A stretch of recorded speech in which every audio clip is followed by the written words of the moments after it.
My sister Jasmine called me on FaceTime at 4:15 in the afternoon. The connection was grainy at first, the video struggling to resolve against the bright lights of an airplane cockpit, but her voice cut through the static with a terrifying clarity. "Keisha, I need to ask you something strange," she said, her eyes darting away from the camera to check her instrument panel. "Your husband, is he home right now?" I paused, holding a glass of Pinot Noir halfway to my lips. "Yes," I replied, glancing toward the hallway that led to our sunken living room. "He is sitting in his favorite leather recliner watching the game. I can hear the commentary from here. Why are you asking me this?" Jasmine's face moved closer to the screen, her expression stripped of all sisterly warmth, replaced by the cold professional mask she wore as a senior captain for a major international airline.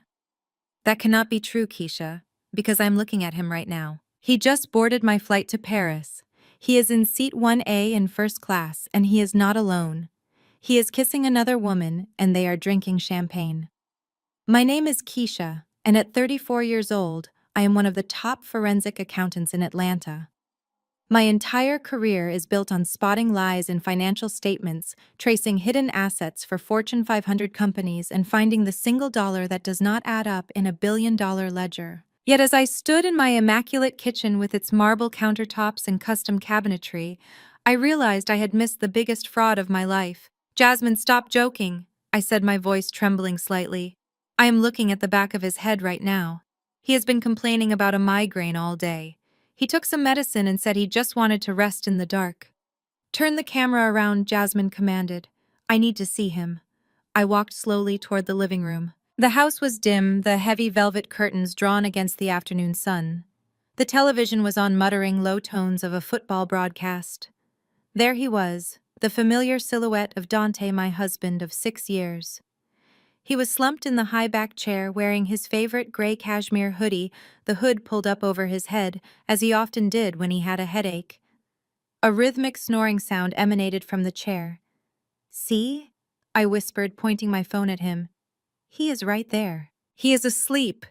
Keisha." "Listen to me," Jasmine said, her voice rising in urgency over the background noise of airport chimes. "Go touch him. Wake him up. Now." I crept forward. The air in the living room felt stagnant, too cold. The snoring sound was too consistent, too mechanical. I reached out a hand, my fingers brushing against the cashmere of his sleeve. It felt hollow. "Dante?" I asked. No response. I grabbed the shoulder of the hoodie and pulled. The figure did not wake up. It crumbled. The torso collapsed sideways, sliding off the chair with a soft thud.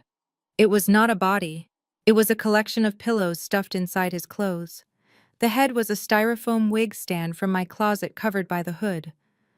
On the side table, hidden behind a vase of white lilies, was a small Bluetooth speaker playing a loop of snoring sounds recorded from who knows when. I stood over the pile of laundry that was supposed to be my husband, my mind struggling to process the sheer level of calculation required for this.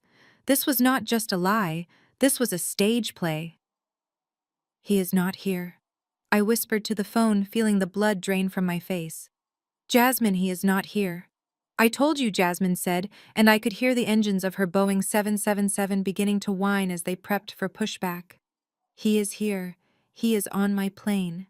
And Keisha, you need to check the safe. You need to check everything. I have to fly this plane. I cannot stop the takeoff now, but you need to call Brad. Call him immediately." I stood in the center of my living room, watching strangers dissect my life piece by piece.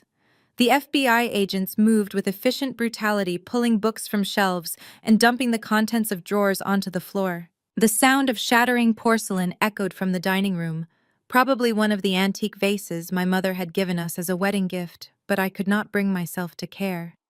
My mind was stuck on a loop, replaying the image of the empty safe upstairs and the smirking yellow sticky note Dante had left behind.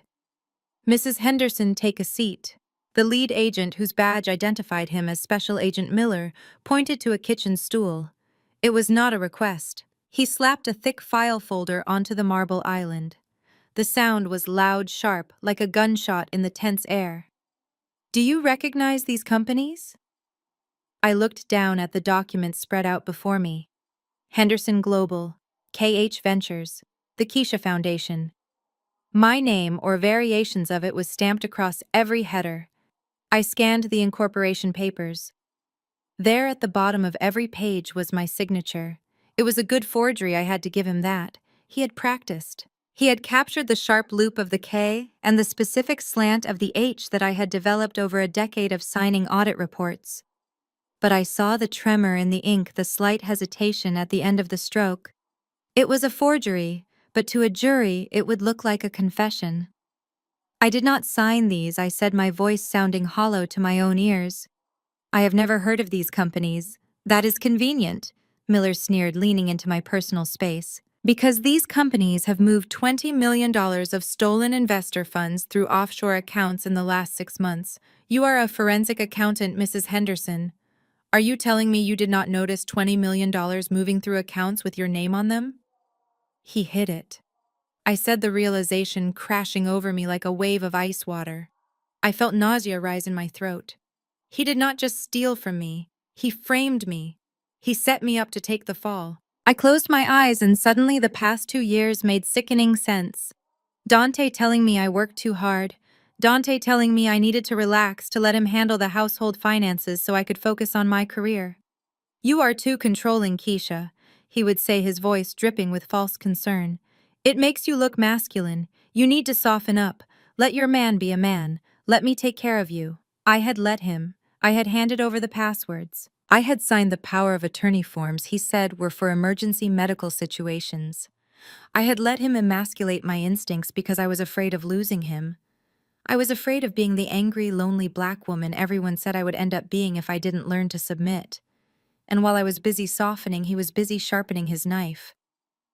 Agent Miller pulled another document from the pile. We tracked the transfers.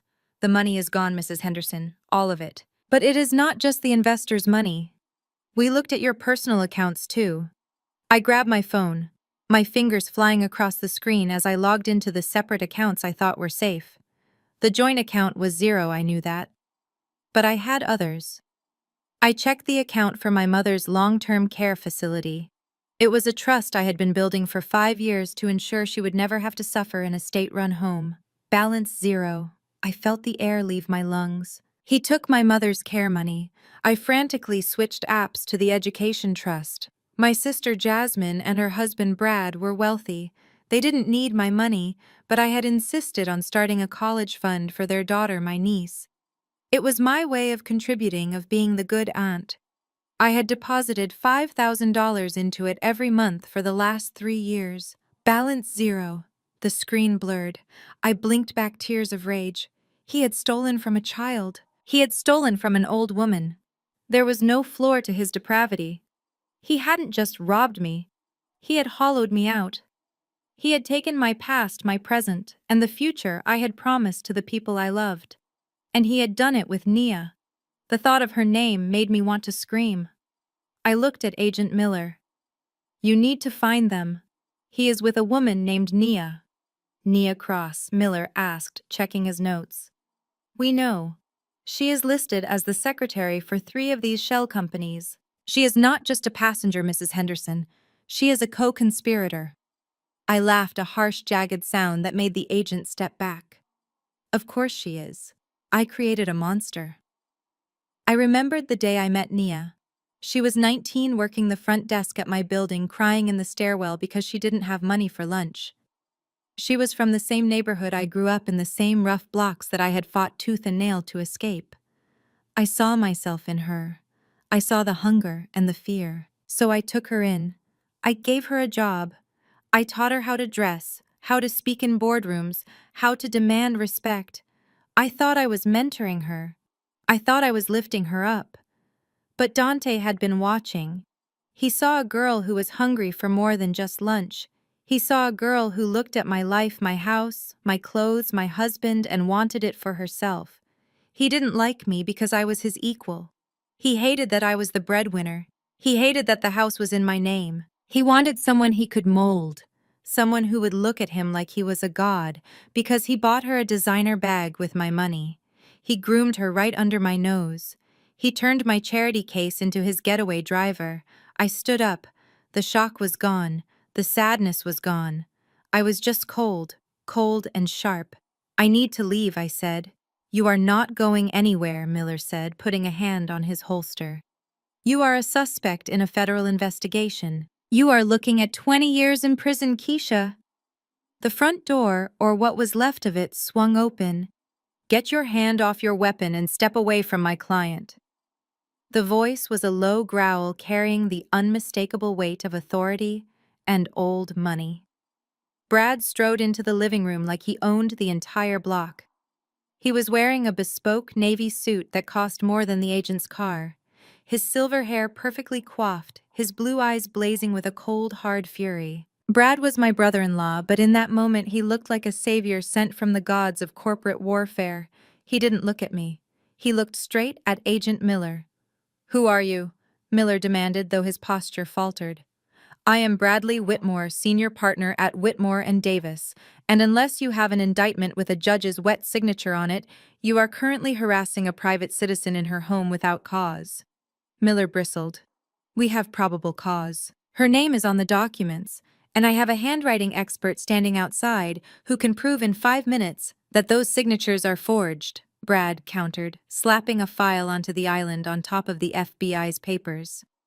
"We also have GPS data from Mrs. Henderson's phone proving she was in depositions at the time these documents were notarized. You have nothing but a frame job, and you are wasting time harassing the victim while the real criminal is drinking bourbon at 30,000 feet. Miller looked at the file Brad had thrown down. He looked at Brad's face, which was set in stone. He knew who Whitmore and Davis was. Everyone in the legal world did.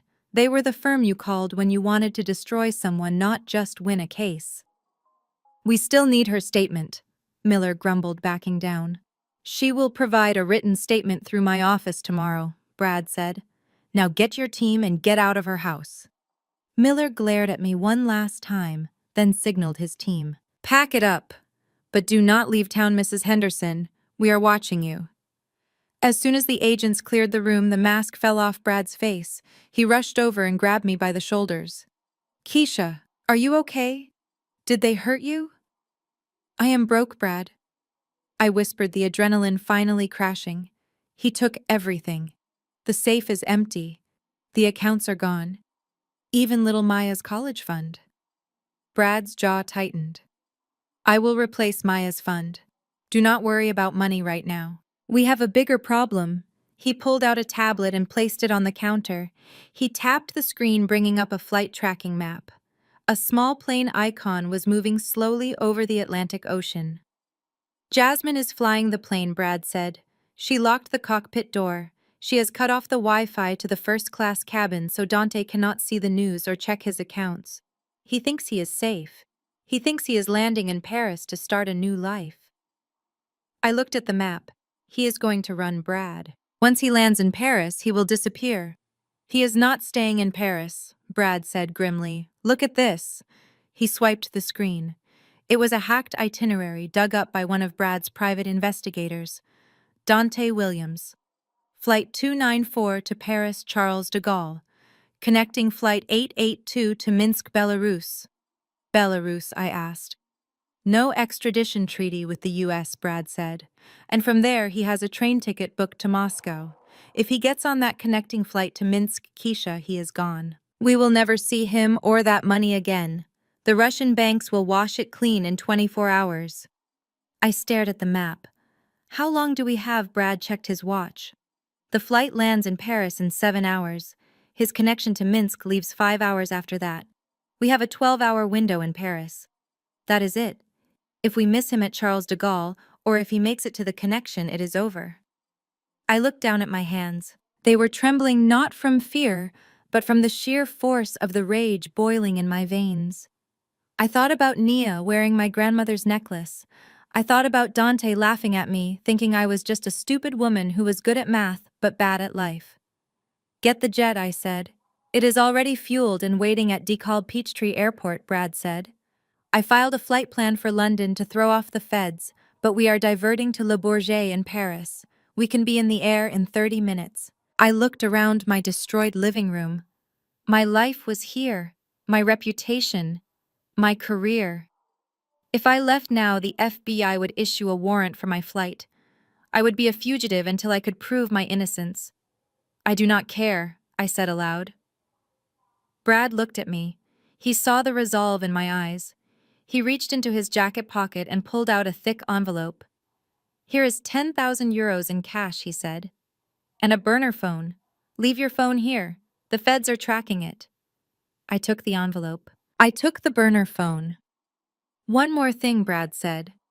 He reached into his other pocket and pulled out a small velvet pouch. He opened it.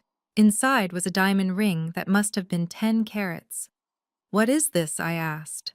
Bait, Brad said with a cold smile. Dante is a narcissist. He is new money. He cannot resist showing off. We are going to use his greed against him. I did not understand yet, but I trusted Brad.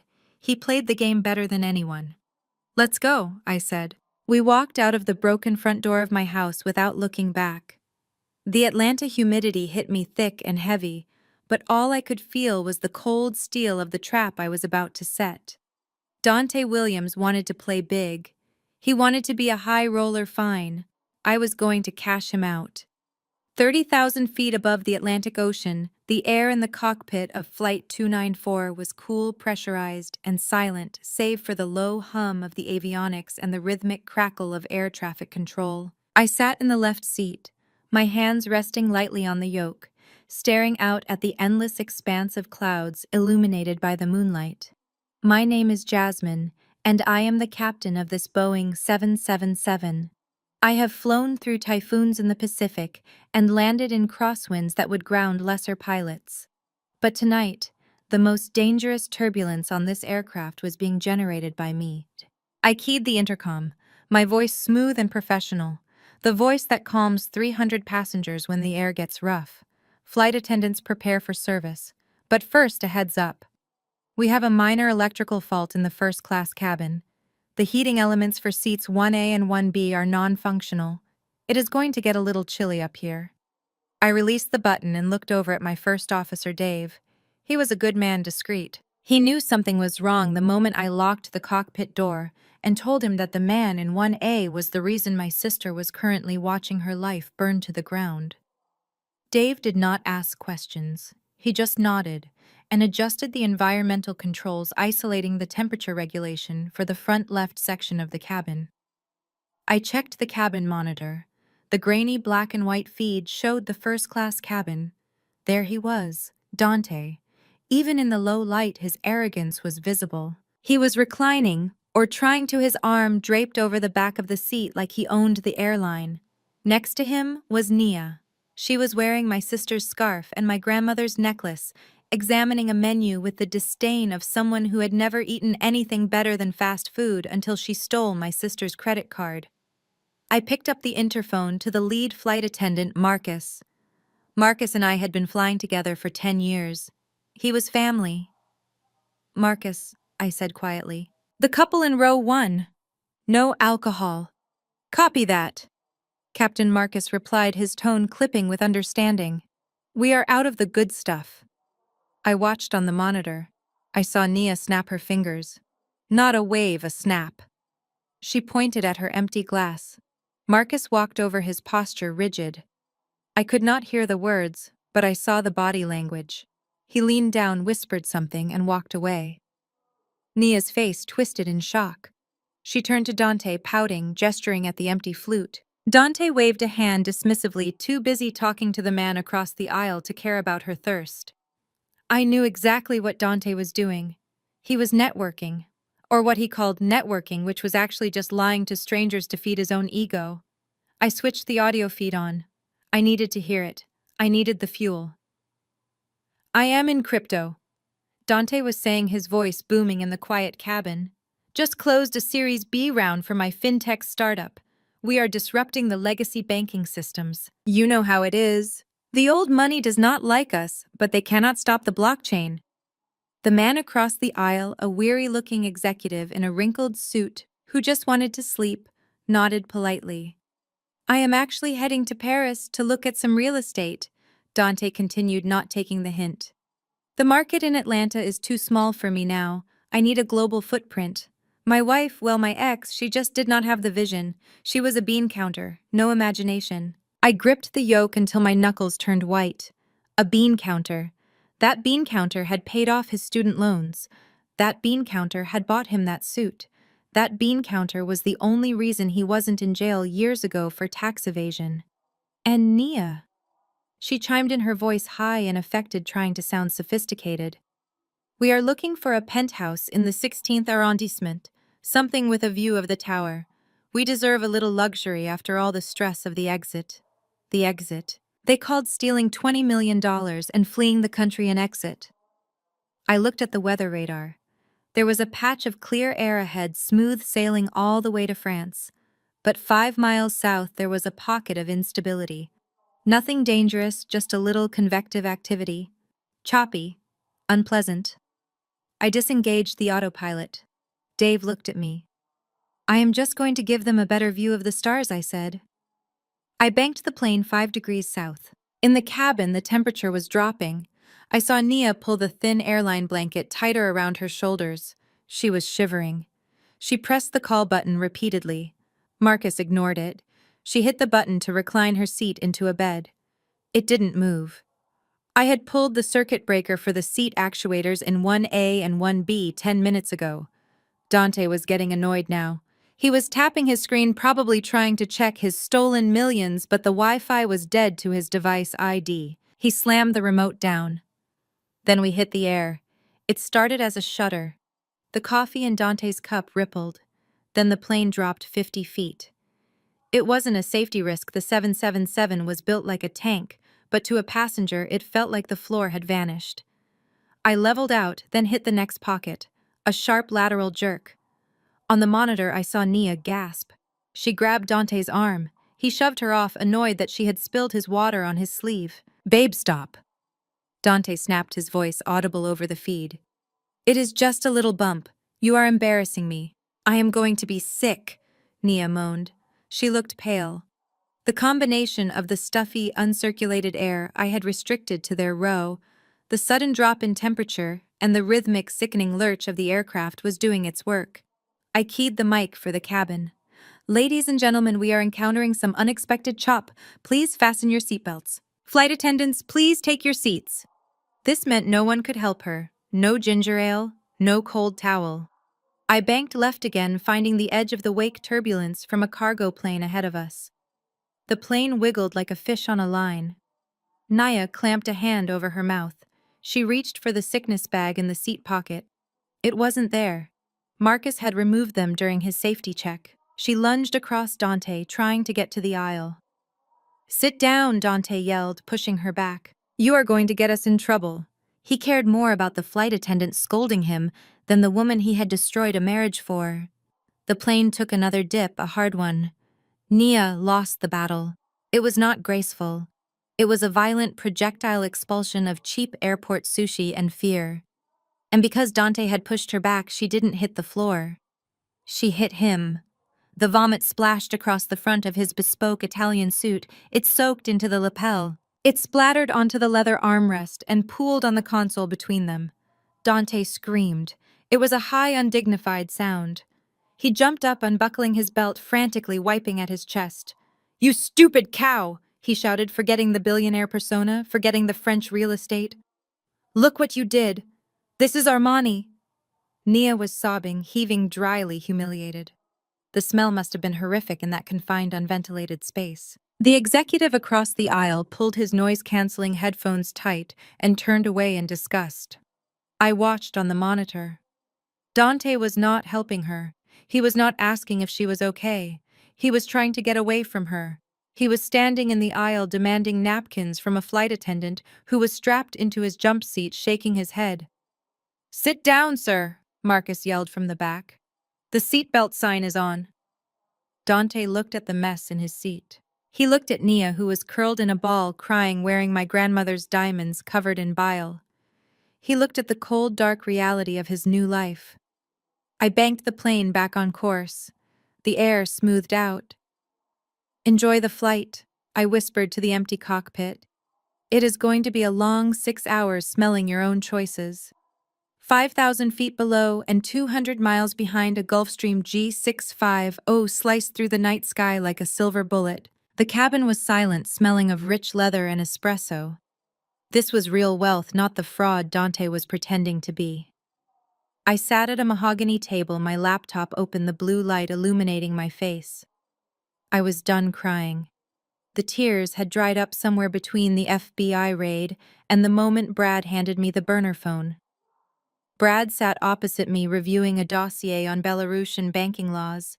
He looked calm, predatory. He was in his element. But he kept glancing at me, checking for cracks in the porcelain. He would not find any. Not tonight.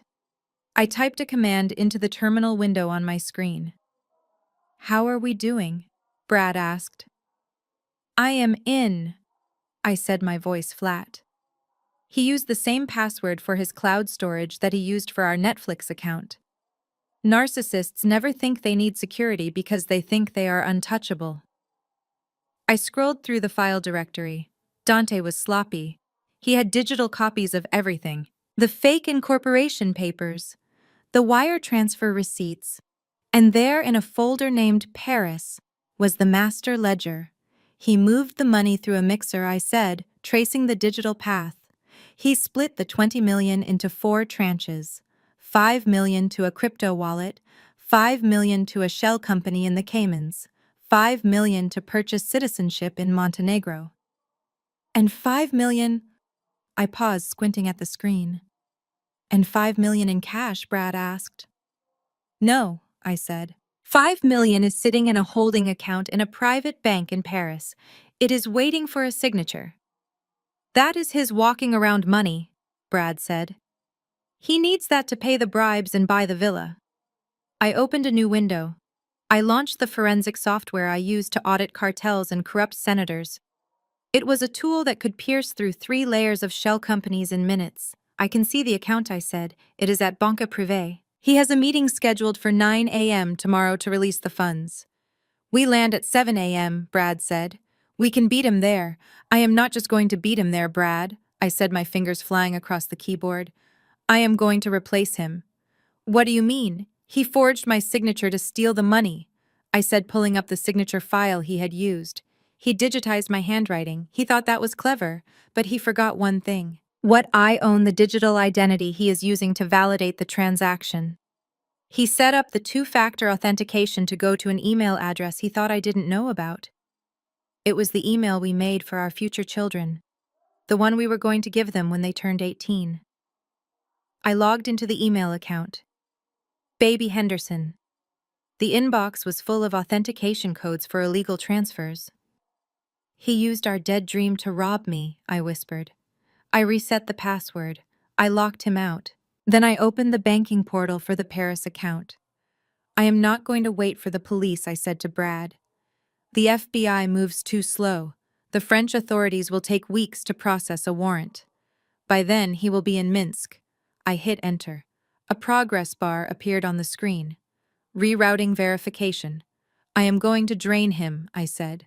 I am going to redirect the authorization codes to my burner phone. When he walks into that bank tomorrow to withdraw his 5 million, the system is going to flag him as an imposter. And then Brad asked. And then I am going to trigger a margin call on his crypto wallet, I said. I can see his leverage. He borrowed against the stolen money to buy Bitcoin. If I crash the value of his portfolio by dumping his holdings, the exchange will liquidate him. He will lose the 5 million in crypto without me even touching it. You are destroying the money, Brad asked, raising an eyebrow. No, I said. I am shorting his position from my personal trading account. I am betting against him. When he loses, I profit. I am going to make back my mother's nursing home money from his stupidity. The laptop beeped. Access granted. I looked at Brad. My eyes were dry. My heart was a stone. He thinks he is landing in Paris to be a king, I said. He is landing in a cage. And I have the only key. I closed the laptop. The jet engines hummed, pushing us closer to the man who had ruined my life. I poured myself a glass of sparkling water. Let's go get my necklace, I said. Paris is supposed to be the city of lights, the city of romance. the place where lovers lock their promises onto bridges and drink wine by the Seine. But as the Gulf Stream touched down on the private tarmac at Le Bourget at 7 in the morning, the sky was a bruised shade of gray, and the air tasted like cold rain and diesel fumes. I did not come here for croissants or love. I came here for war. While Brad handled the customs officials with a few quiet words and a flash of his diplomatic connections, I sat in the back of the blacked-out Mercedes Sprinter van he had arranged. I opened the burner laptop. My target was moving.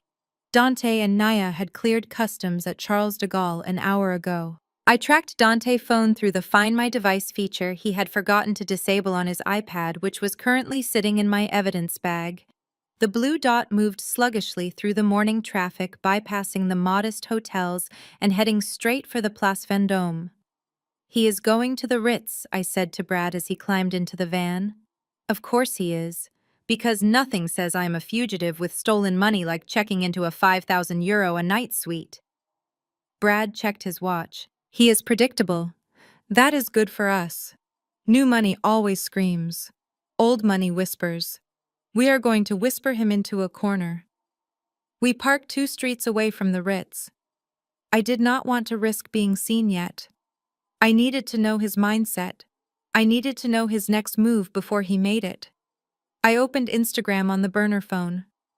Dante had blocked my main account months ago, claiming social media was a distraction from our relationship, but I had a fake profile I used for investigating debtors. There he was, live.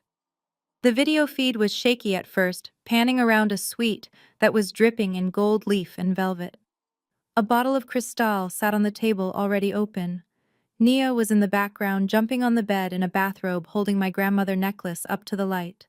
"Bonjour from Paris," baby Dante shouted into the camera. He looked manic. His eyes were too wide, his movements too jerky. The cocaine I suspected he had been using was definitely kicking in. We made it to the top. No more answering to nobody. No more asking for permission to spend my own money. He turned the camera on himself. He had changed out of the vomit-stained suit into a fresh designer tracksuit that probably cost more than my first car. "For all the haters back home, especially my ex," he sneered, bringing the phone closer to his face. "You thought you were the prize. You were just the ATM. You were boring Keisha. You were a spreadsheet in a world of art. I needed a muse, not a manager. Look at me now. I am free." I watched my face impassive as the comments rolled in. Most were from bots he had paid for, but a few were from our mutual friends back in Atlanta, confused and horrified. "He thinks he is untouchable," I whispered. "He is about to touch the electric fence," Brad muttered, watching over my shoulder. I closed the stream. I did not need to hear his insults. I knew I was boring to him. Stability is always boring to people addicted to chaos. Integrity is boring to people addicted to fraud. I turned back to my laptop. I had breached his cloud storage on the plane, but now I needed to go deeper. I needed to find his leverage. Men like Dante always had a backup plan, a way to generate cash if the primary theft went sideways. I dug through a folder labeled Insurance. I expected to find blackmail photos of business partners or perhaps hidden crypto keys. What I found made my blood turn to ice in my veins. It was a PDF document, scanned 3 days ago. Deed of Trust. Property address: 450 Martin Luther King Jr. Drive, Atlanta, Georgia. My parents' house. The house my father bought with 40 years of factory wages. The house where I grew up. The house that was fully paid off 10 years ago. Or so I thought. I scrolled down. There was a signature at the bottom. My signature. Forged again. And next to it a stamp from a notary public I knew Dante used for his shady deals. He had taken out a hard money loan against my parents' house. Not a bank loan. A predatory, high-interest loan from a private lender. I looked at the lender name. T-Bone Capital LLC. I knew that name. In my line of work, you learn the names of the people who operate in the gray zones. T-Bone was a front for a local syndicate in Atlanta. They did not sue you when you missed a payment. They burned your property down with you inside it. I opened the email correspondence attached to the file. There was an email from T-Bone sent yesterday. Yo D, payment due in 48 hours. If the transfer does not hit, we take possession. And by possession we mean we clear the property. Tell the old folks to pack light. I felt a scream building in my throat, hot and acidic. He had not just stolen my money, he had put a hit out on my parents. They were sitting in their living room right now watching Jeopardy, completely unaware that they were living in a house that belonged to gangsters. I grabbed Brad's arm, my grip tight enough to bruise. He mortgaged my parents' house. I gasped, the air struggling to enter my lungs. To loan sharks. Brad, if we do not get that money back in 48 hours, they are going to hurt my mother and father. Brad's face hardened. He took the laptop from me and read the email. His eyes narrowed. We call the FBI, he said. We tell Agent Miller. They can put your parents in protective custody. No, I shouted, realizing the trap I was in. If I call the FBI, they freeze everything. They freeze the offshore accounts. They freeze the crypto wallet. The government will seize the assets as evidence of a crime. It will take 5 years of litigation to release those funds. T-Bone will not wait 5 years, Brad. They will not wait 5 days. If that money is frozen, my parents lose their home. Or worse. I started hyperventilating. Dante had checkmated me. If I arrested him, I lost. If I let him go, I lost. We have to steal it back, I said, my voice trembling. We have to steal it back before the authorities find it. It is the only way. I need liquid cash to pay off T-Bone immediately. Brad looked at me. He saw the desperation. He was a lawyer. He was sworn to uphold the law. But he was also family. And he knew the system better than anyone. He knew I was right. The wheels of justice would grind my parents into dust before they ever dispensed a penny of restitution. Okay, Brad said, his voice low and dangerous. We do it your way. We rob the robber. I took a deep breath, forcing my heart rate down. I had to think like an accountant. I had to follow the money. Dante has 5 million in that holding account here in Paris, I said, my fingers flying across the keyboard again. He is going to try to move it today. He needs to wash it before he gets on that train to Moscow. He knows a direct transfer to Belarus will flag Interpol. I accessed his search history from the last hour. How to buy gold bullion in Paris anonymous. High-value art dealers cash only. Private equity funds non-reporting. He is looking for a laundry machine, I said. He is looking for somewhere to dump $5 million fast, get a clean asset and run. He is panicked, Brad observed. He knows he is exposed. He is looking for a quick fix. I kept scrolling. He had clicked on a link for a boutique investment firm called L'Argentier Private Wealth. It was a dummy site, a trap set up by scammers to catch idiots like Dante. But he did not know that. He had filled out a contact form. Name, Dante King. Net worth 20 million. Interested in high-yield total privacy, immediate placement. He is phishing, I said. He is begging to be scammed. Brad looked at the screen. Then a slow, cold smile spread across his face. It was the smile of a shark sensing blood in the water. He wants a private wealth manager, Brad asked. He wants someone who speaks the language of the elite. Someone who looks like the kind of person who can make problems disappear for a fee. I looked at Brad. With his silver hair, his tailored suit, and his aura of absolute, unshakable authority, he looked exactly like the kind of man Dante desperately wanted to be. He looked like old money. He looked like the gatekeeper. I know exactly who will play the fund manager, Brad said. You, I asked. No, Brad said. He knows my face from the wedding photos. I cannot do it. But I have a friend here. Jean-Luc. He is a former investment banker who lost his license for trading too aggressively. He owes me a favor. A big one. He hates new money fraud boys more than I do. Brad pulled out his phone and dialed. Jean-Luc, say Brad, we have a pigeon. Yes, a fat one. Meet us at Le Jules Verne in 2 hours, and bring the paperwork for the Geneva Fund. The fake one, yes. We are going to clean him out. He hung up and looked at me. We are going to set up a meeting, Brad explained. Jean-Luc will be the front man. I will be the silent partner in the background. We are going to offer Dante exactly what he wants. A secret high-yield account in Switzerland that is invisible to the IRS and the FBI. We will tell him he needs to transfer the funds immediately to lock in the rate before the market closes. And when he transfers the money, I asked. The IBAN number we give him will not go to Switzerland, Brad said. It will go to a shell company I own in the Cayman Islands. As soon as the money hits, we wire it to the loan shark in Atlanta to pay off your parents' house. Then we wire the rest to your trust account.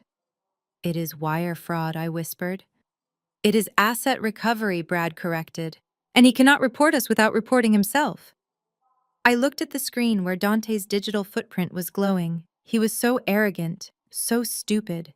He thought he was playing chess, but he was playing checkers against grandmasters. Set the meeting, I said. Brad texted Jean-Luc. Within 10 minutes, Jean-Luc had replied to Dante's inquiry using a secure encrypted email service. Dear Mr. King, we received your inquiry.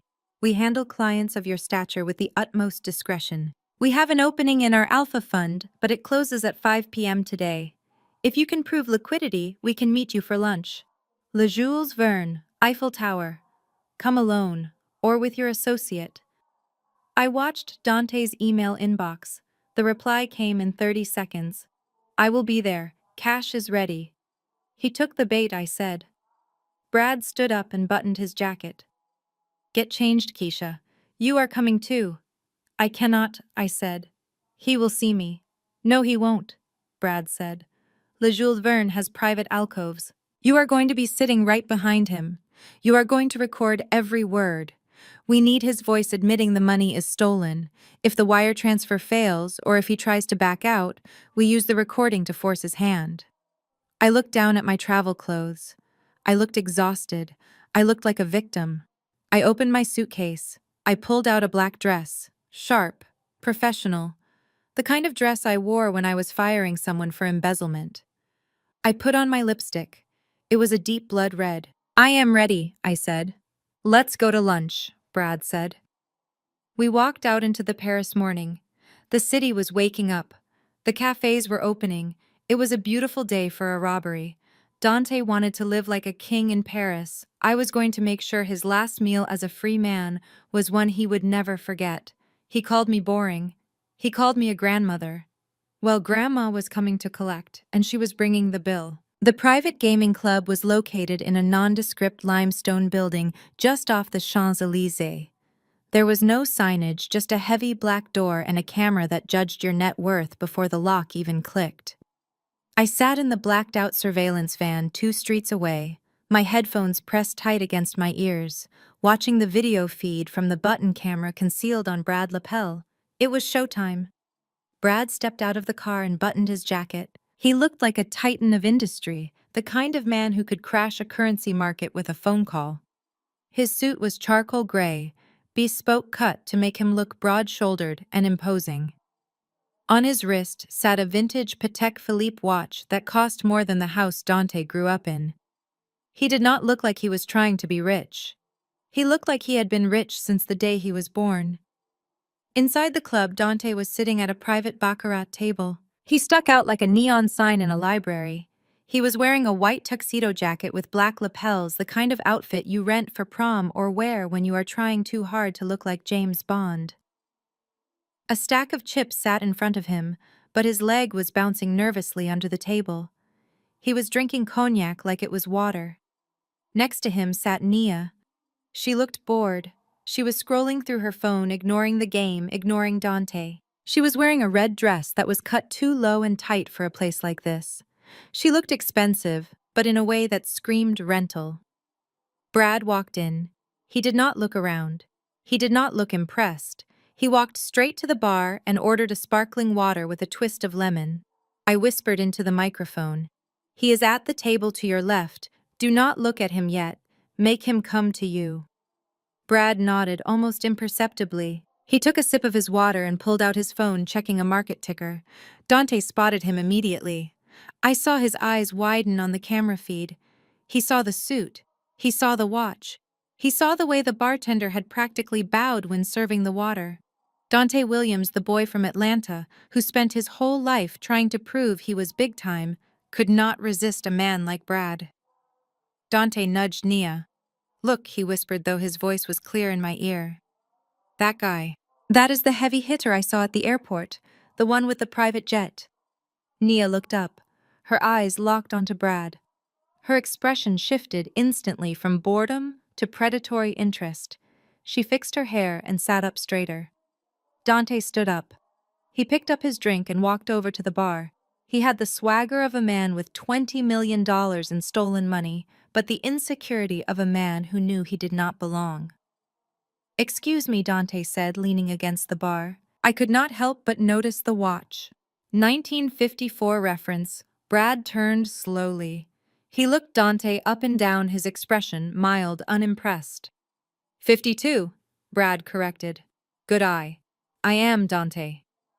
Dante said, extending a hand. Dante King. I am in FinTech. Just expanded operations to Europe. Brad shook the hand briefly, then pulled away. Bradley Whitmore. Private equity. I saw the spark in Dante's eyes. Private equity. That was the magic word.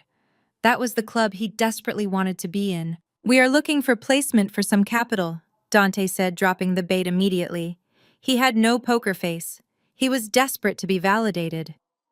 We had a very successful exit in the States. Cash heavy right now. Brad took a sip of water. He looked bored. Cash is a liability in this market, Mr. King. Inflation eats it alive. And the reporting requirements these days. It is a headache. We moved most of our liquidity into non-reporting assets last quarter. Non-reporting, Dante repeated.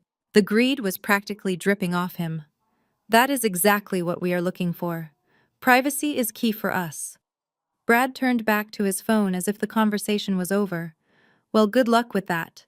The European banks are leaking like sieves. If you are holding cash in a commercial bank, the IRS already knows about it. Dante's face paled. I knew exactly what he was thinking. He was thinking about the $5 million sitting in that holding account waiting to be seized. Is there a way around that? Dante asked, his voice dropping. Brad sighed, checking his watch. Look, Mr. King, I am waiting for a client. But if you are serious about privacy, you do not use banks. You use structures. Trusts. Alpha funds. Nia had walked up behind Dante. She slid her arm through his, but her eyes were on Brad. She smiled a slow, sultry smile that she used to use on me when she wanted a raise. Hi, she purred. I am Nia. I handle the operations. Brad looked at her. He gave her a smile that was polite but cold. A pleasure. Nia reached out and touched Brad's lapel. I love this fabric, she said, letting her hand linger. It feels like money. I watched Dante on the screen. His jaw tightened. He pulled his arm away from Nia, possessive and insecure. We are looking to move about $5 million immediately, Dante said, trying to reclaim the alpha position. Today. Brad raised an eyebrow. $5 million. That is a bit below our minimum entry, but for the right client we sometimes make exceptions. We run a blind trust out of Geneva. No names, no reporting, just a numbered account and a key. Dante's eyes lit up. That is it. That is what I need. Brad leaned in closer, lowering his voice. Be careful, Mr. King. Liquid cash makes people do crazy things, especially the people closest to us. He glanced pointedly at Nia, who was currently staring at the bartender diamond earrings. Dante looked at Nia. He looked back at Brad. Brad continued, his voice a masterful whisper of conspiracy. I had a client last year. Exited his company for $50 million. Kept it in a joint account. His girlfriend cleared it out while he was in the shower. Gone. He never saw a dime. I saw the paranoia bloom in Dante's eyes. It was beautiful. He looked at Nia with sudden suspicion. He remembered that she knew where the money was. He remembered that she had been asking about the account passwords all morning. This Geneva account, Dante asked. Is it sole signatory? Only the holder of the key can access it, Brad said. Not even a spouse can touch it. It is a black box. I need that, Dante said. He was sweating now. I need that today. Brad checked his watch again. I am having lunch at Le Jules Verne at the Eiffel Tower in 2 hours. My partner Jean-Luc handles the onboarding. He is flying back to Zurich tonight. If you want in, you bring the transfer authorization codes to lunch. I will be there, Dante said. Alone, Brad added. These transactions require absolute discretion. No associates, no girlfriends. Dante looked at Nia. She was busy taking a selfie with her cocktail. Alone, Dante agreed. Brad finished his water. See you at 1 o'clock, Mr. King. Do not be late. The window closes when the market closes. Brad walked out. He did not look back. As soon as he was out of the club, I heard him exhale through the microphone. He is hooked, Brad said as he climbed into the van. He is terrified she is going to rob him. He is projecting, I said, watching the screen. Inside the club, Dante was arguing with Nia. I have a business meeting, Dante hissed. You are going shopping. I want to come, Nia whined. You never take me anywhere. Here, Dante said, pulling a stack of euros from his pocket. Go buy yourself another bag. I have to handle the money. If I do not fix this, we lose everything. Nia snatched the money. You are acting weird, Dante. I am acting like a boss, Dante snapped. Go. He walked away from her. He looked terrified. He looked like a man who was realizing that the walls were closing in. I closed the laptop. We had him. He was going to transfer the money into our control voluntarily. He was going to hand me back my life because he was too afraid of his mistress to trust her. Let us go to the tower, I said to Brad. I want to see his face when he realizes who the fund manager really is. We drove through the streets of Paris. The city was gray and imposing, but for the first time in days, I saw color. I saw the red of the stoplights, the gold of the street lamps, and the green of the money that was coming back home. Dante thought he was a wolf. He thought he was the predator. He had no idea that he had just walked into the cage, locked the door, and handed me the key. And the best part was he thought it was his idea. I checked my makeup in the rearview mirror. My eyes were sharp. My lips were painted a deep, unforgiving crimson. It was time for lunch. Le Jules Verne restaurant hangs 400 feet above the city of Paris, like a diamond setting in an iron crown. The view from the windows offers a panoramic sweep of the Seine-the-Louvre and the sprawling gray rooftops that define the city. It is a place where billionaires eat lunch and where governments sign treaties over soufflés. But I was not looking at the view.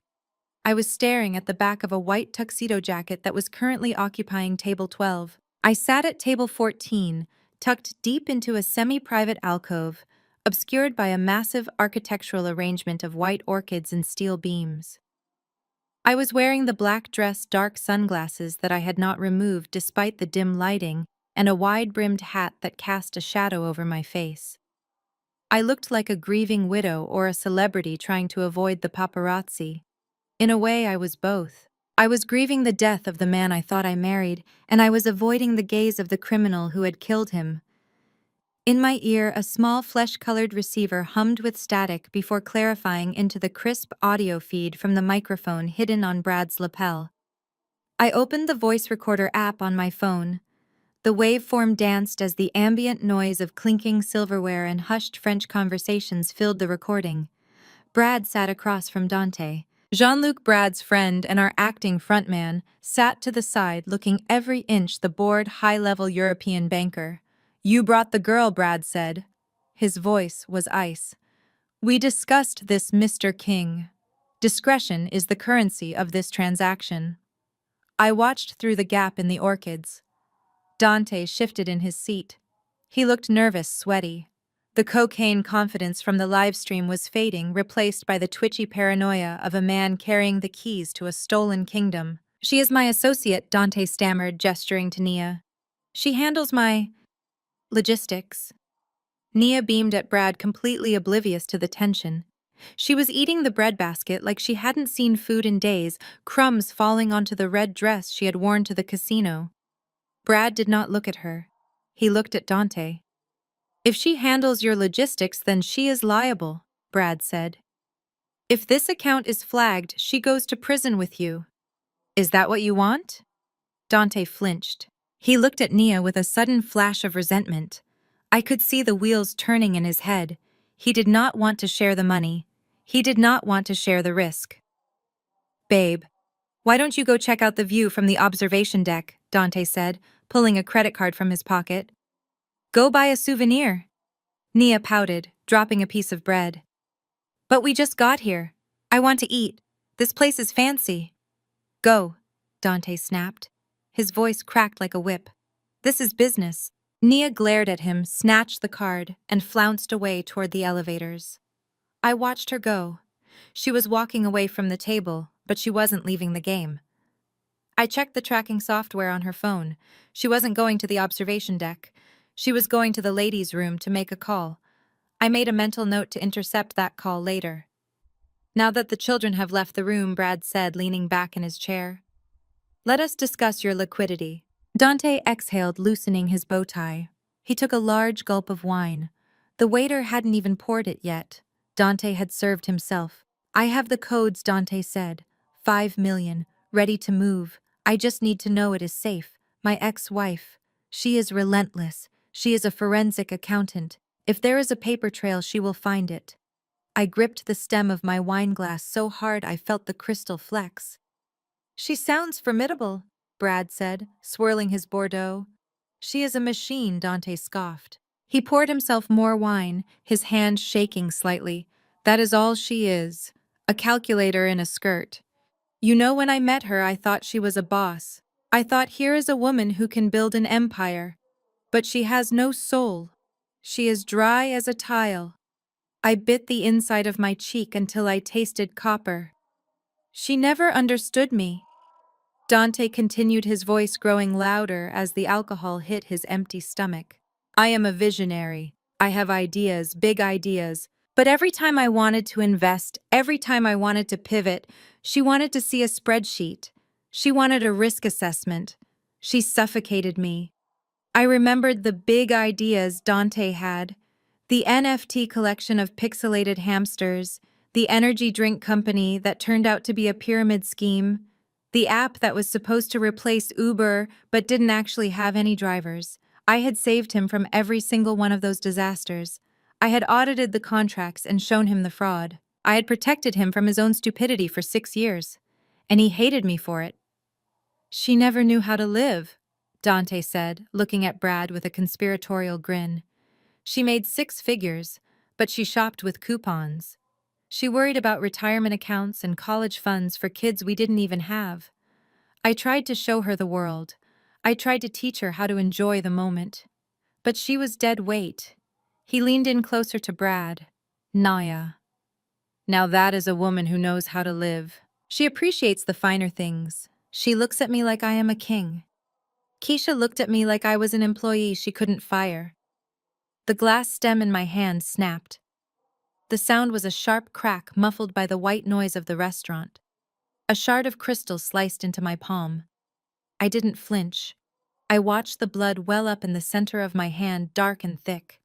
I did not look at you like an employee, Dante. I thought, my internal voice screaming against the silence. I looked at you like a partner. I looked at you like a man who needed help. I looked at you with love, even when you didn't deserve it. Brad saw me flinch in his peripheral vision. He cleared his throat, drawing Dante's attention back to the table. Women like that are liabilities. Brad agreed, his voice smooth as silk. They hold men like us back. That is why we built the Geneva Fund. To protect visionaries from the people who want to keep them small. Exactly, Dante said, slamming his hand on the table. I deserve this money. I earned it. I put up with her lectures for 6 years. This is my severance package. You earned it, Brad repeated. The sarcasm was so thick I could taste it, but Dante swallowed it whole. Jean-Luc placed a sleek black tablet on the table. He tapped the screen, bringing up a complex interface of charts and numbers. It looked like a sophisticated banking portal. It was actually a website Brad's IT guy had built in the back of the van an hour ago. This is the gateway, Jean-Luc said in a heavy French accent. Once you input your current custodial account number and the transfer authorization code, the funds will be swept into a numbered account in Zurich. The transaction is encrypted. It bypasses the SWIFT system entirely. No one will see it. Not the IRS, Not the FBI, and certainly not your wife. Dante stared at the screen. The greed in his eyes was naked ugly. He saw freedom. He saw sports cars and villas. He saw a life where he never had to hear the word budget again. He pulled out his phone. "I need the code," Dante muttered. I watched my burner phone in my lap. The notification popped up. Banque Privée authorization requested for transfer of $5 million. Please enter code 8842 to confirm. Dante frowned at his phone. "I am not getting the text." "The network in the tower is spotty," Brad said quickly. "Try refreshing." I waited 5 seconds, just long enough to make him sweat, just long enough to make him panic that maybe, just maybe I had found him. Then I hit forward. Dante's phone pinged. He let out a breath he had been holding. "Got it," he said. He typed the numbers into the tablet. 8842. Jean-Luc nodded. He turned the tablet toward Dante. There was a single green button on the screen. It said, "Execute." "This is the point of no return," Mr. King Brad said softly. "Once you press that button, you become a platinum partner. The money vanishes from the U.S. banking system. It becomes untraceable." "That is exactly what I want," Dante said. He did not hesitate. He did not think about my mother's nursing home. He did not think about my niece's college fund. He did not think about the vows he made to me at the altar. He pressed the button. The screen flashed green. "Transfer complete." Dante fell back into his chair laughing. A loud braying laugh that turned heads across the restaurant. "Done," he shouted.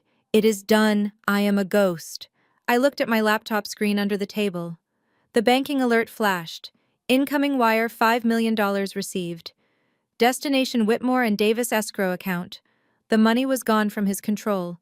It was sitting in an account controlled by Brad, waiting to be wired to the loan sharks in Atlanta to save my parents' house.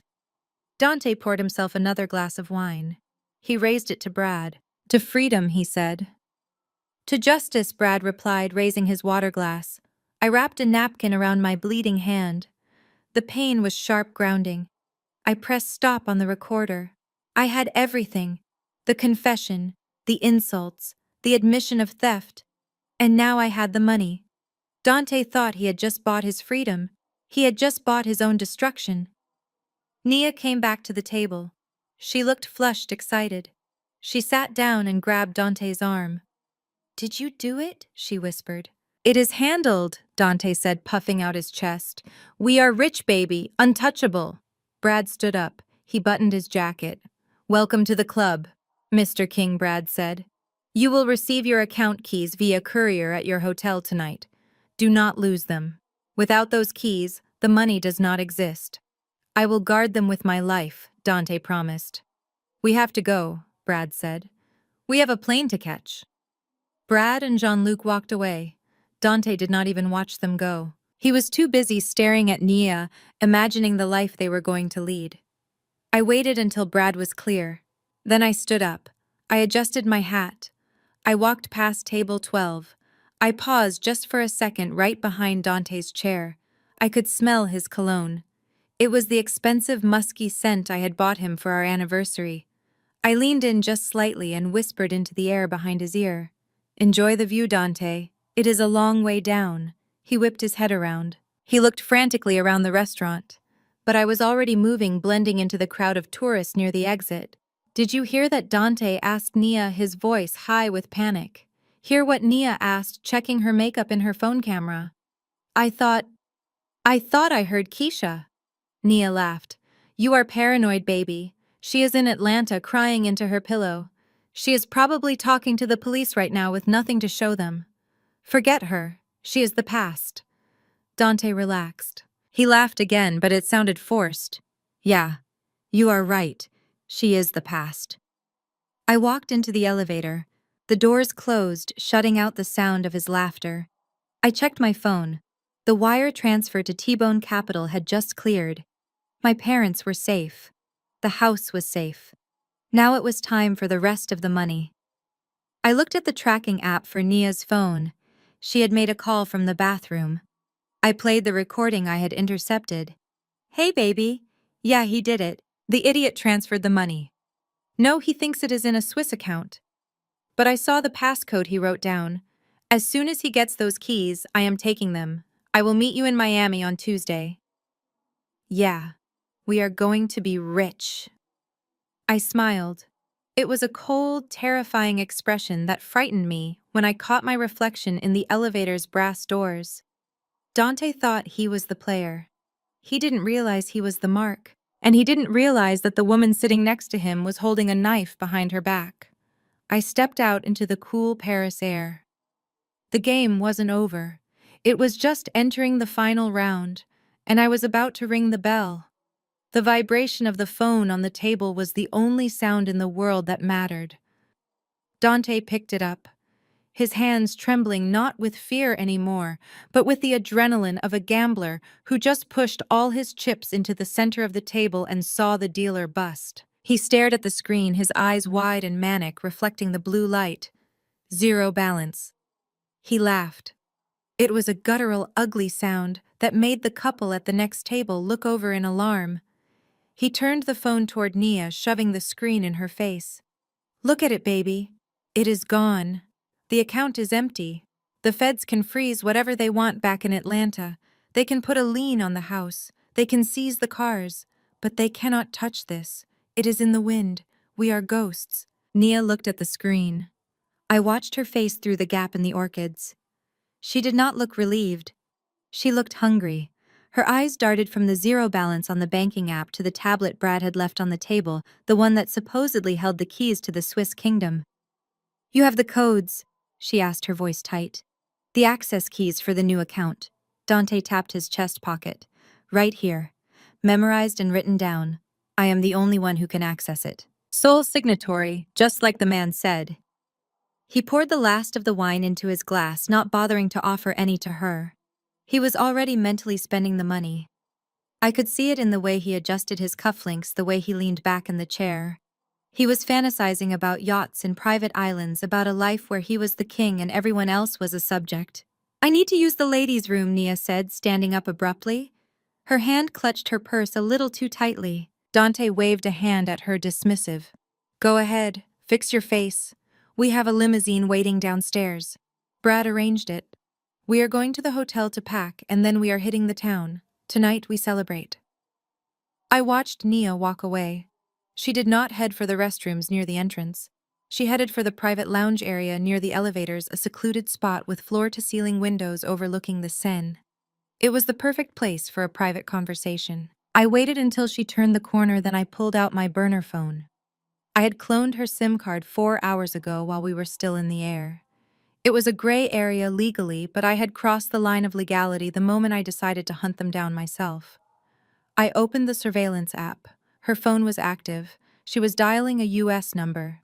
I put my earbud back in. The line connected. The voice that answered was male, deep and rough. Yo! It is me, Nia whispered. Her voice was urgent, sharp. What is going on? The man asked. Did he do it? He did it, Nia said. She let out a breath that sounded like a hiss. The idiot actually did it. He transferred the whole 5 million. He thinks it is in some blind trust in Switzerland. He thinks he is safe. I felt a cold smile touch my lips. She thought he was the idiot. She had no idea she was the one standing in the trap. So we are good? The man asked. Better than good, Nia said. I saw him write down the passcodes. He put the paper in his jacket pocket, but he took a picture of it on his phone first. He is so stupid, Trey. He uses the same cloud password for everything. While he was busy trying to impress that old white guy, I logged into his backup. I have the keys. I froze. She had the keys, not the keys to the fake Swiss account Brad had set up, because those keys were worthless. She was talking about something else. What about the crypto? The man named Trey asked. That is what I am talking about, Nia said. He thinks he hid 5 million in Bitcoin before we left. He thinks I do not know about the cold storage wallet he taped under the insole of his shoe. But I saw him do it, and I just got the seed phrase from his photo stream. My mind raced. I had missed the crypto wallet. I knew about the bank transfers, but Dante had physically smuggled a cold storage device. He was carrying another $5 million on his person, literally walking on it. I am going to drain it, Nia continued, her voice dripping with contempt. Tonight, as soon as he passes out. He has been drinking since we left Atlanta. He will be out cold by midnight. I am going to transfer the crypto to your wallet, take the diamonds he bought me, and get on the first flight to Miami. I looked at the screen. I quickly ran a trace on the number she was calling. It pinged to a cell tower in Miami Gardens. The registered owner was a man named Trayvon Davis, a known associate of the T-Bone Loan Shark crew. The pieces clicked into place. Nia was not just a gold digger, she was the inside woman. She had been planted, or maybe she had just seen an opportunity and taken it to the people who could help her cash out. Either way, she was playing Dante. She had been playing him the whole time. And Dante, that arrogant fool. He thought he was the player. He thought he was the one using her. He called me boring. He called me a bean counter. But while he was busy looking in the mirror, admiring his own reflection, he had let a viper into his bed. He is such a clown, Trainia said, laughing softly. You should see him. He is wearing this ridiculous white tuxedo, looking like a waiter. He keeps talking about how he is a visionary. He is nothing. He is just a bank account waiting to be cracked. I cannot wait to leave him in this city with nothing but his fake suit. I felt a strange surge of emotion. It wasn't sympathy for Dante. He deserved this. He deserved every bit of this betrayal. But it was anger at Nia. I had saved her. I had pulled her out of that life. And she had used the skills I taught her, the polish I gave her, to destroy my family. She was not going to get away with it. She was not going to Miami with $5 million of my money. I opened the control panel on my laptop. Brad had set up the limousine that was waiting for them downstairs. It was a high-end Mercedes Maybach fully wired for sound and video. We needed it to record any further admissions of guilt, but now it was going to serve a different purpose. I accessed the car infotainment system. I patched into the Bluetooth audio driver. I am going to wait until we get in the car, Nia said. I have to play the loving girlfriend for another hour. It makes me sick touching him. He smells like vomit and cheap cologne.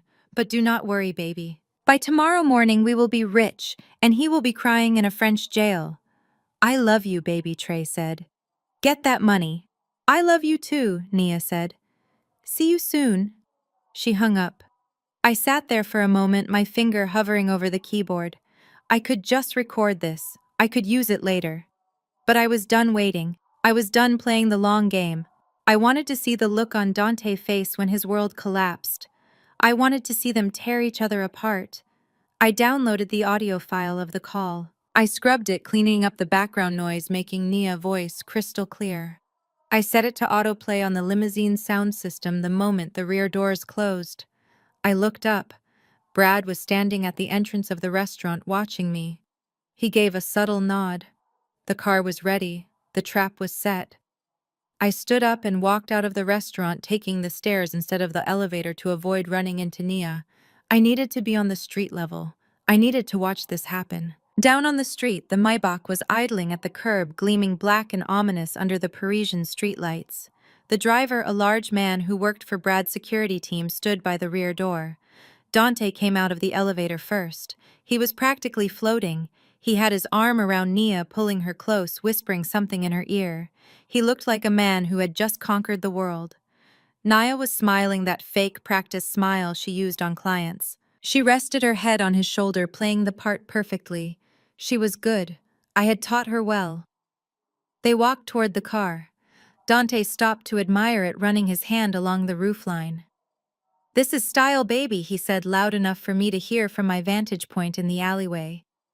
This is how we live now. No more Uber, no more economy class, only the best. He tipped the driver €100 note, making a show of it. To the Ritz, my good man, Dante said. And take the scenic route. We want to see the lights. The driver nodded and opened the door. Nia slid in first, her red dress flashing in the streetlight. Dante followed, sliding in next to her. I watched the heavy door swing shut. The latch clicked. The interior lights of the car dimmed. I could see their silhouettes through the tinted glass. Dante was reaching for the champagne bucket that sat in the center console. He was popping the cork, ready to toast his victory. I pressed the enter key on my phone. The sound system in the Maybach was state-of-the-art. 19 speakers, surround sound. It was designed to make you feel like you were inside the music. Instead, the voice of Nia Cross filled the cabin, loud, crisp, and undeniable. "He is such a clown, Trey." I saw Dante freeze. The bottle of champagne was halfway to the glass. "You should see him. He is wearing this ridiculous white tuxedo, looking like a waiter." Inside the car, the silhouette of Dante turned slowly toward the silhouette of Nia. "He keeps talking about how he is a visionary. He is nothing. He is just a bank account waiting to be cracked." Nia's hands flew to her mouth. I could see her frantic movement even through the tint. She was reaching for the door handle, but the child locks were engaged. Brad was thorough. "I saw him write down the passcodes. I am going to transfer the crypto to your wallet, take the diamonds he bought me, and get on the first flight to Miami." Dante dropped the champagne bottle. It didn't break on the plush carpet, but the foam exploded, spraying over the leather seats. "It makes me sick touching him. He smells like vomit and cheap cologne." The car was rocking now, not from the engine but from the violence erupting inside. I stepped out of the alleyway. I walked up to the car. I wanted to be the first thing they saw when the audio ended. The recording finished with Nia's words echoing into the silence. "By tomorrow morning, we will be rich and he will be crying in a French jail." Dante lunged. I saw his hands go for her throat. Nia screamed a sound that was muffled by the soundproofing of the luxury vehicle, but still audible on the street. She clawed at his face. The car shook as they slammed against the window. The driver did not move.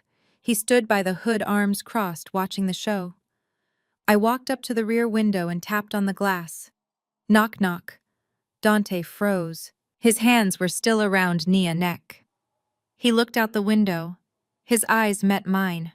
For a second, he looked confused. He looked like he was seeing a ghost. He looked at me, the boring wife, the bean counter, the woman he had left behind in Atlanta. Then he looked at Nia, the woman he had destroyed everything for. He realized in that split second that he was trapped in a box with a woman who hated him, while the woman he had underestimated held the keys to his freedom. I smiled. It was the same smile he used to give me when he was lying about where the money went.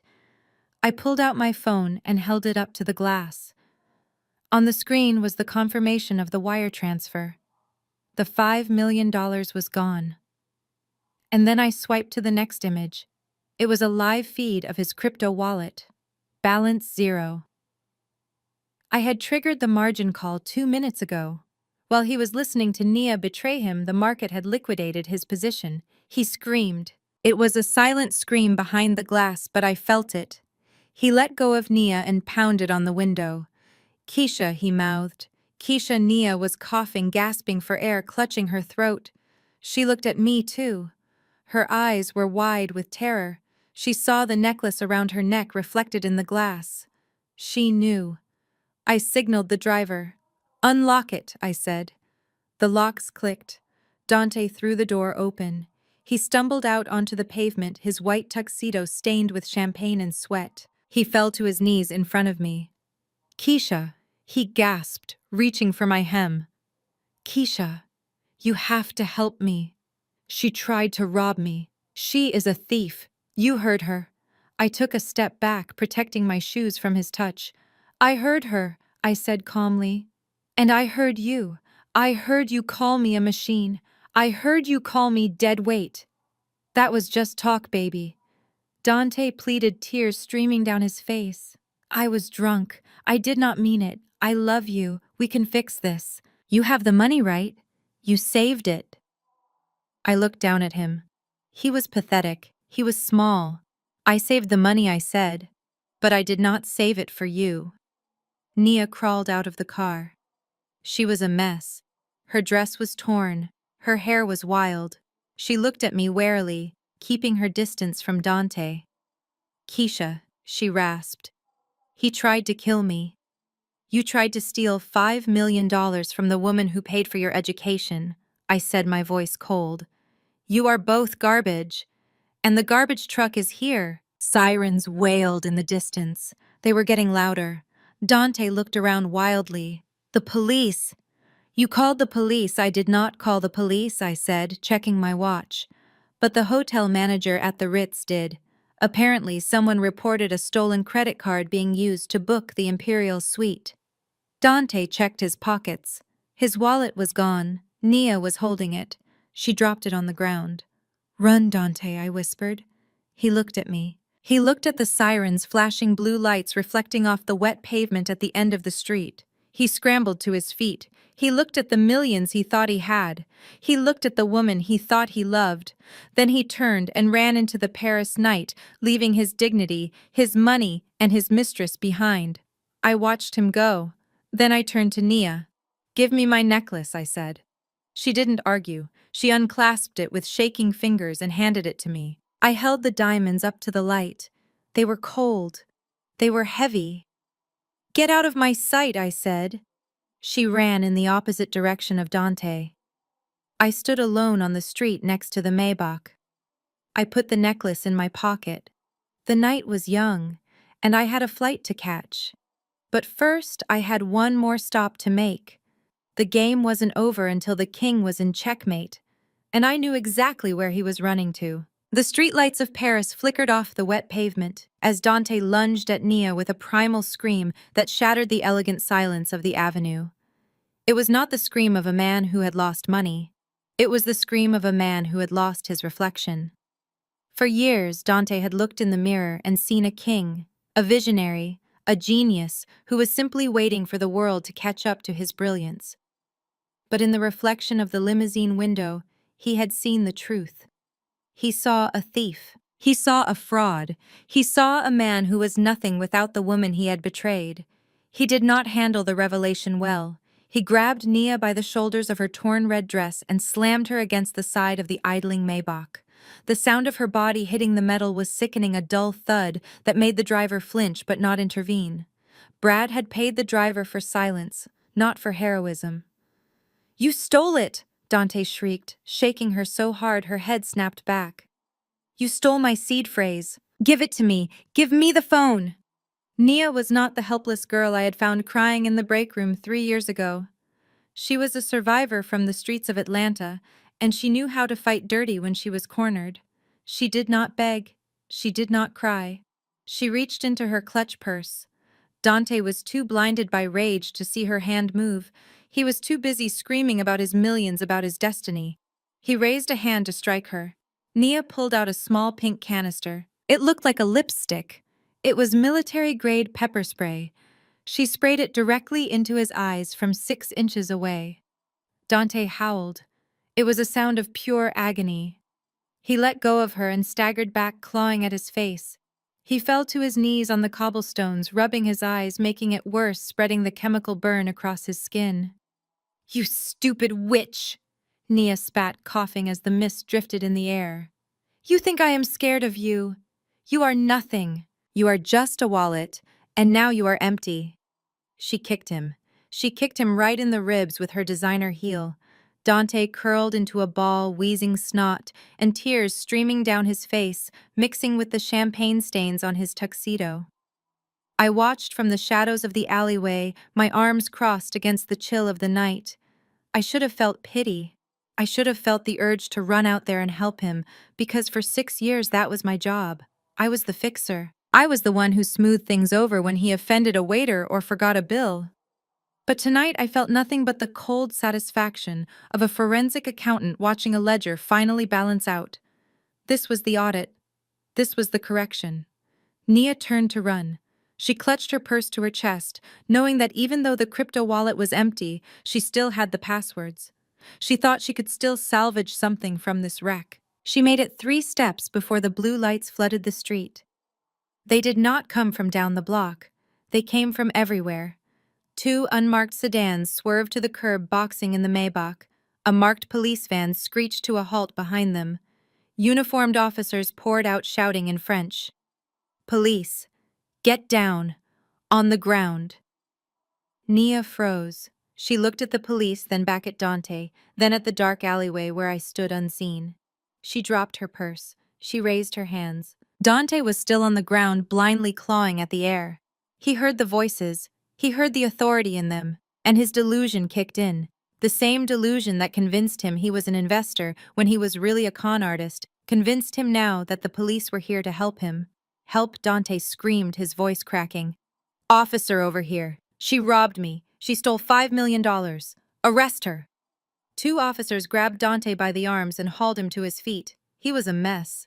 His eyes were swollen shut, his face red and blistering, his white suit ruined. He thrashed against their grip.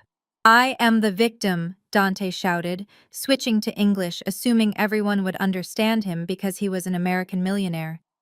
Do you know who I am? I am Dante King. I have diplomatic status. He did not have diplomatic status. He had a platinum Sky Miles card and a delusions of grandeur complex.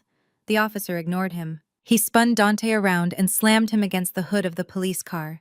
He patted him down, rough and efficient. He pulled Dante's wallet from his pocket. Dante was still screaming. My lawyer! Call my lawyer! I want Bradley Whitmore. He is a partner at Whitmore and Davis. He will have your badges. He is my business partner. I stepped forward slightly, just enough to see better. Dante really believed it. He believed the lie Brad had fed him so completely that he was trying to use it as a shield. He thought Brad was his ticket out of this. The officer opened Dante's wallet. He pulled out the passport. He looked at the document, then at a tablet held by another officer. He frowned. He spoke into his radio in rapid-fire French. I understood enough. I had taken French in college back when I thought I would be auditing fashion houses instead of fraud rings. Passport declared lost or stolen. Suspect identity unconfirmed. Flagged for flight risk. I smiled. I had called the U.S. Embassy 4 hours ago, right before we landed in Paris. I had reported my husband's passport stolen along with mine, claiming we were victims of a robbery in Atlanta before he fled. The embassy had flagged his passport number in the Interpol database immediately. When Dante tried to enter France, he had used that passport. But the system update had lagged. It had caught up now. Legally, Dante Williams did not exist in France. He was an undocumented alien with no identification carrying a flagged document. The officer said something to Dante in broken English. Paper bad. You come. No. Dante yelled, struggling. Check the number. It is valid. I flew first class. I have money. Check my account. He tried to reach for his phone to show them the zero balance he had forgotten about. The officer twisted his arm behind his back and clicked the handcuffs into place. The sound of the cuffs ratcheting shut was the sweetest music I had ever heard. Nia was being cuffed too. She was crying loudly, playing the victim, screaming that Dante had kidnapped her. The police were not listening. They had found the pepper spray. Assault with a chemical weapon was a serious offense in Paris. Dante was being shoved toward the van. He was still blind, still frantic. Brad, he screamed. Brad, help me, where are you? I looked at Brad, who was standing in the doorway of the restaurant lighting a cigarette. He took a long drag, the cherry glowing in the darkness. He looked calm. He looked like a man watching a play he had already read the reviews for. Brad stepped out onto the sidewalk. Dante heard the footsteps. He knew that walk. Brad, Dante gasped, hope flooding his voice. Brad, tell them. Tell them we are partners. Tell them about the Geneva Fund. Brad stopped 10 feet away from the police line. The lead officer, a stern man with a gray mustache, looked at Brad. He recognized the suit. He recognized the bearing of a man who charged $1,000 an hour just to listen. The officer walked over to Brad. Monsieur, the officer said respectfully. Do you know this man? Dante strained against the cuffs, bloodshot eyes trying to focus on Brad's silhouette. Tell him, Brad, Dante pleaded. Brad looked at Dante. He looked at the vomit on the tuxedo. He looked at the desperation. He took another drag of his cigarette and exhaled the smoke slowly into the night air. Then he spoke in flawless, fluent French. Officer, I have never seen this man in my life. He appears to be a disturbed American tourist. I believe he has been harassing the patrons of the restaurant. Dante's jaw dropped. The betrayal hit him harder than the pepper spray. What? Dante whispered. Brad, what are you saying? Brad ignored him. He turned to the officer, still speaking French. However, I believe this lady might have some information regarding his identity. She has been pursuing him across the Atlantic to recover stolen property. Brad stepped aside. He extended his hand toward the alleyway. Keisha, he said, his voice returning to English, soft and inviting. Come say hello to your husband. I stepped out of the shadows. I walked into the pool of blue light from the police cruisers. My heels clicked on the pavement, a steady rhythmic countdown to his destruction. Dante squinted. He blinked, trying to clear the tears and the pain. He saw a woman in a black dress. He saw the wide-brimmed hat. He saw the red lipstick. Keisha, he croaked. He sounded like a ghost. He sounded like a child waking up from a nightmare only to realize the monster was real. I stopped in front of him. I was close enough to smell the fear on him. Hello, Dante, I said. Keisha, he stammered. You came. You came to save me. Tell them. Tell them I am your husband. Tell them I have money. I looked at the police officer. I reached into my purse. I pulled out a thick, heavy envelope. It contained the FBI warrant from Atlanta, the forensic audit of the stolen $20 million, and the affidavit I had signed on the plane swearing that Dante Williams had forged my signature. Officer, I said, my French rusty but clear. This man is wanted by the Federal Bureau of Investigation in the United States for wire fraud, securities fraud, and identity theft. This woman is his accomplice. I handed the envelope to the officer. He opened it. He saw the FBI seal. He saw the extradition request Brad had drafted and faxed to the embassy an hour ago. Dante's face crumbled. He realized then that I was not there to save him. I was the executioner. Keisha, please, he begged, dropping to his knees again, dragging the officer with him. I can explain. The money, it was an investment. I was doing it for us. I was going to surprise you. You surprised me, all right, I said. You surprised me with how easy you were to catch. I looked at Nia. She was watching me with wide, terrified eyes. She knew what was coming. You, I said, pointing at her. Nia flinched. Keisha, I am sorry. He made me do it. Shut up, I said. I walked over to her. The officer holding her stepped back, sensing the authority in my voice. You are wearing my grandmother necklace, I said. Nia nodded frantically. Take it, please. I did not want it. He made me wear it. I reached out. I unclasped the diamonds from her neck. The metal was warm from her skin. I felt a wave of revulsion. I wiped the necklace on her dress before putting it in my pocket. You are going to jail, Nia, I said. You are going to a French jail, and then you are going to an American jail. And when you get out, you will have nothing. No degree, no career, no future. You traded it all for a first-class ticket to nowhere. Nia began to sob, loud, ugly sounds that echoed off the stone buildings. The officer barked an order. They hauled Dante and Nia toward the van. Dante fought them. He twisted around, screaming at me. The money, Keisha. The $5 million. Where is it? Brad said he put it in the fund. Where is my money? I stepped closer to him one last time. I wanted him to hear this. I wanted this to be the sound that played in his head for the next 20 years in a cell. There is no fund, Dante, I whispered. There is no Switzerland. There is no Brad the investor. There is just me. I tapped my temple. I took it back, I said. Every cent. I shorted your crypto. I redirected your wire. I liquidated your assets while you were eating breadsticks. You are broke, Dante. You are not a millionaire. You are a zero. Dante's eyes went wide. The realization hit him with the force of a physical blow. He stopped fighting. He went limp. You robbed me, he whispered. No, I said. I audited you. The officer shoved him into the van. The door slammed shut. I saw his face pressed against the wire mesh window watching me. He looked small. He looked like the man I should have seen 6 years ago. Brad walked up beside me. He put a hand on my shoulder. It is done, he said. I watched the van drive away. Sirens wailing, fading into the Parisian night. I touched the necklace in my pocket. It was safe. My parents' house was safe. My dignity was safe. Is it done? I asked. Brad checked his phone. The money just cleared the escrow account. Your parents' mortgage is paid off. The rest is in your trust. We made a 20% profit on the crypto short. I let out a breath I felt like I had been holding since Atlanta. Then it is done, I said. I looked at Brad. He looked tired but triumphant. I am hungry, I said. Brad laughed. We just left a 3-star Michelin restaurant. I did not eat, I said. I was too busy robbing my husband. Brad smiled. I know a place. Best crepes in the city. Open all night. Lead the way, I said. We walked down the street, leaving the Eiffel Tower behind us. It sparkled in the distance, a monument to dreams and romance. But I did not need romance. I had revenge.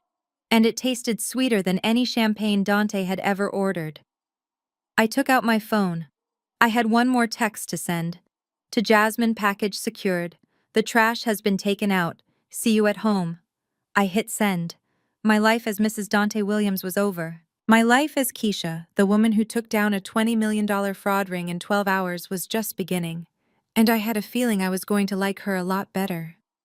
The blue strobe lights of the police vans swept across the cobblestones of Avenue Montaigne, illuminating the scene like a strobe light in a nightmare nightclub. I stepped out of the shadows and into that harsh, flickering glare. My heels clicked rhythmically on the pavement, a sound that cut through the chaotic shouting of the French officers and the sobbing of the woman who used to be my friend. Dante was on his knees. His white tuxedo jacket was ruined, stained with champagne and street grime. His eyes were swollen shut from the pepper spray, tears streaming down his face, creating clean tracks through the soot. He looked small. For 6 years he had taken up so much space in my life, filling every room with his ego and his noise, but now stripped of his pretenses, he looked like exactly what he was, a small, frightened man who had gambled everything and lost. He squinted against the light, trying to focus on the figure standing above him. He blinked rapidly, fighting the chemical burn. Then he saw me. He saw the hem of my black dress. He looked up and recognition broke through the pain. Keisha, he gasped. His voice was wet and desperate. Keisha, what are you doing here? You came. Oh, thank God you came.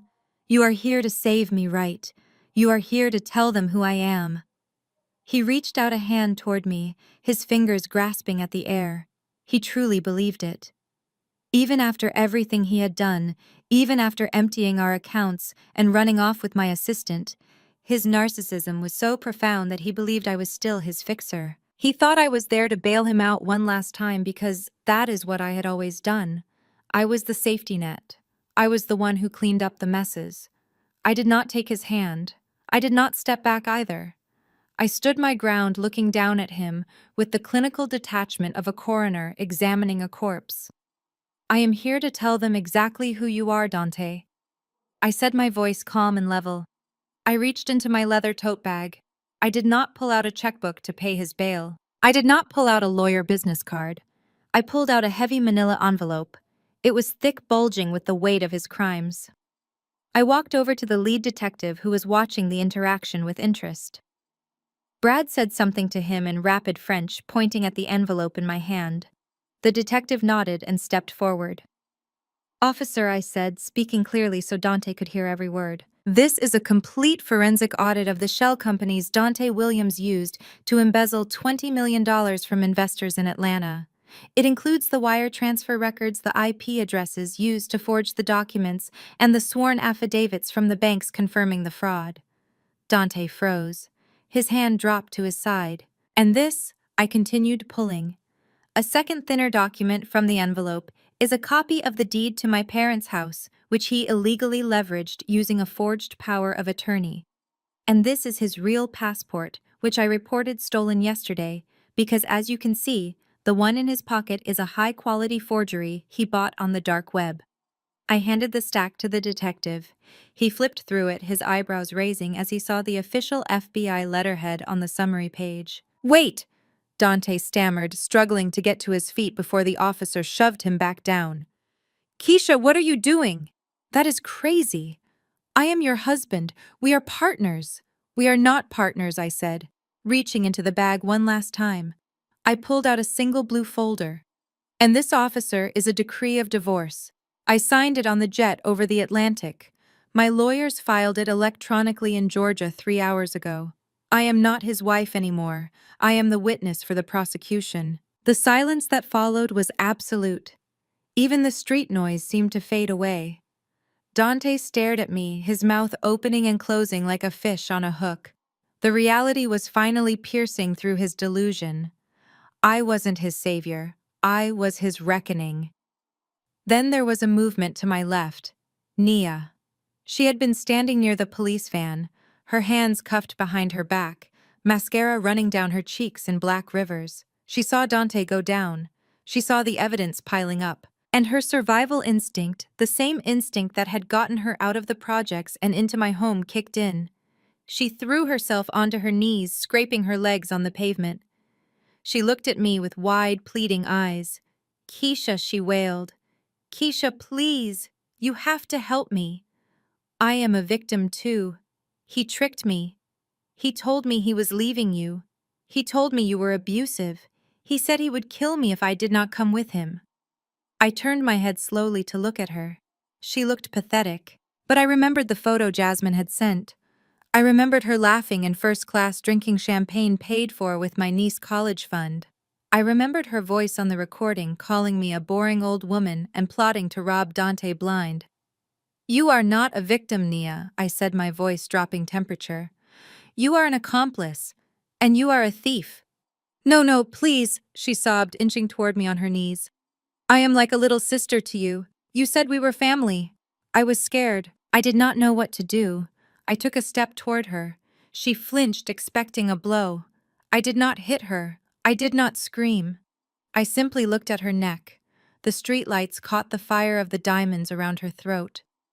My grandmother's sapphire pendant. The one my grandfather had bought with his first paycheck from the railroad. The one my mother had worn on her wedding day. The one I had saved for my own daughter if I ever had one. Seeing it on her skin made my stomach turn. It was a violation deeper than the theft of the money. It was a theft of my history. "You are wearing my mother necklace," I said softly. Nia's hand flew to her throat, covering the gems. She tried to stammer an excuse. "He made me wear it. He said it looked better on me." "Take it off," I said. My voice wasn't loud, but it carried the weight of every dollar I had ever given her, every door I had opened for her, every time I had defended her when people said she was trash. "Take it off. Right now." Nia nodded frantically. She struggled with the clasp, her cuffed hands making it difficult. The police officer, seeing the situation, stepped in. He unlocked one of her cuffs, just long enough for her to reach her neck. Her fingers were shaking so badly she couldn't work the latch. She clawed at it, breaking a nail. Finally, it came loose. The heavy gold chain slid into her palm. She held it out to me, her hand trembling. I did not touch her hand. I held out a handkerchief I had taken from my purse. She dropped the necklace into the cloth. I wrapped it up immediately, wiping away any trace of her sweat and her perfume. I put it in my pocket next to my heart. "Thank you," I said. "Now you can go." Where? She gasped. "Where are they taking me?" "To a holding cell," I said. "And then to a federal prison in Georgia. And when you get out in 10 or 15 years, you will be exactly where you were when I found you. Nothing. No degree. No career. No future. You traded your life for a seat in first class and you did not even get to finish the flight." The officer recuffed her. He hauled her to her feet and shoved her toward the van. She screamed my name one last time before the door slammed shut, cutting off her voice. I turned back to Dante. The officers were lifting him up now. They were not gentle. They knew what he was. They had seen the file. Dante wasn't screaming anymore. He was staring at me with a look of pure confusion mixed with horror. He still couldn't understand how the math had changed.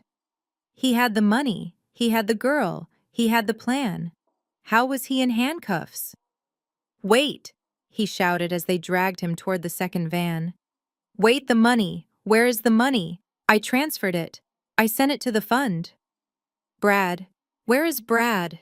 He looked around wildly, searching for the silver-haired savior who had promised him protection. Brad stepped out of the shadows near the restaurant entrance. He lit a cigarette, the flame illuminating his face for a brief moment. He looked at Dante and gave a small mock salute. Then he turned and walked away, disappearing into the Paris night. Dante's eyes snapped back to me. "You," he whispered. "You and him. You set me up." I walked right up to him. The officers paused, letting me have my moment. I was close enough to see the broken veins in his eyes, close enough to smell the fear and the stale alcohol. I leaned in close, my lips brushing his ear. "Where is the money, Dante?" he hissed. "Where is my $5 million? I smiled.